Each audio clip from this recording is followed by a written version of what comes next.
अल्लाहु अकबर।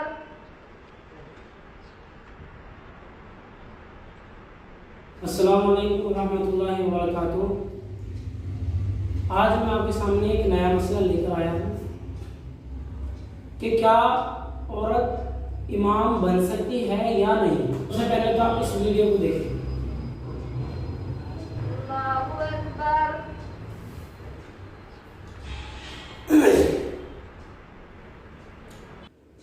इस वीडियो के अंदर आप देख रहे होंगे कि एक औरत इमामत कर रही है और उसके पीछे नमाज पढ़ने वाले काफी ज्यादा मर्द हैं।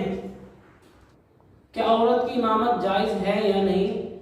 अब याद रखना, औरत की इमामत बिल्कुल भी जायज नहीं है, बिल्कुल भी जायज नहीं है। और क्योंकि औरत की इमामत अगर करेगी तो यह भी मकरूह तहरीमी अमल है, जो बिल्कुल हराम के करीब है। मकरूह तहरीम उसे कहते हैं जो हराम के करीब होता है। जब इसी के लिए शरीयत ने मना फरमाया है तो आप सोचें, मर्दों की इमामत तो बदरजे औला नाजायज है भाई। इस बात को याद रखें और वीडियो को आप ज़्यादा से ज़्यादा आगे तक पहुंचाएं ताकि सब बहन भाइयों को इस बात का इल्म हो कि औरत इमामत करा सकती है या नहीं करें। मिलते हैं इंशाल्लाह अगले मसले के साथ। फिर कोई नया मसला आएगा इंशाल्लाह, वो भी आपको बताया जाएगा। तब तक के लिए अस्सलाम वालेकुम व रहमतुल्लाहि व बरकातुहू।